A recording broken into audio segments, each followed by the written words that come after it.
ഭാരതവുമായി ബന്ധപ്പെട്ട ജാലവിദ്യ തന്നെ കാണിക്കാം. ഇത് എന്താണ് എന്ന് ചോദിച്ചു കഴിഞ്ഞാൽ ചോദിക്കുന്നവൻ മണ്ടനാണ്. കാരണം നമുക്ക് എല്ലാവർക്കും അറിയാം അല്ലേ അല്ലേ? അപ്പോൾ ആരാണ് മണ്ടൻ? ആഹാ, ഇത് നമ്മുടെ മഹത്തായ ഭാരതം, ഇന്ത്യയുടെ ചിത്രം അല്ലേ? ഓക്കെ, ഈ ചിത്രം തുറക്കുന്ന സമയത്ത് ഓരോ അക്ഷരങ്ങളുണ്ട്. ആദ്യത്തത് ബി ആണ്, രണ്ടാമത്തെ എച്ച് ആണ്, മൂന്നാമത്തത് എ ആണ്, അടുത്തത് ആർ ആണ്, അടുത്തത് എ ആണ്, അടുത്തത് ടി ആണ്, എച്ച് ആണ്.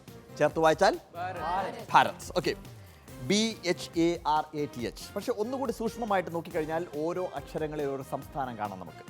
B for Bihar, H for Haryana, A for Andhra Pradesh, R for Rajasthan, A for Assam, T for Tamil Nadu and H for Himachal Pradesh.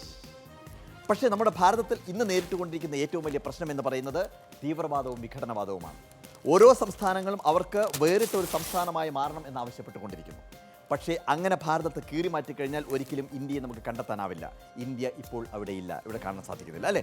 അതുപോലെ തന്നെ തീവ്രവാദികളും വിഘടനവാദികളും പ്രത്യേകിച്ച് ഭാരതത്തിൻ്റെ വടക്ക് കിഴക്കൻ മേഖലകളിലേക്ക് പോകുന്ന സമയത്ത് ഓരോ സംസ്ഥാനങ്ങളിൽപ്പെട്ട ആളുകളും ഭാരതത്തെ വെട്ടിമുറിച്ചുകൊണ്ട് അവർക്ക് കീറിമുറിച്ചുകൊണ്ട് ഓരോ രാഷ്ട്രങ്ങൾ വിട്ടുകിട്ടണം എന്നാവശ്യപ്പെട്ടുകൊണ്ടിരിക്കുന്നു. പക്ഷേ അങ്ങനെ ഭാരതത്തെ കീറിമുറിച്ചു കഴിഞ്ഞാൽ നമ്മുടെ ഇന്ത്യ തീർച്ചയായിട്ടും നമുക്ക് നഷ്ടപ്പെടും.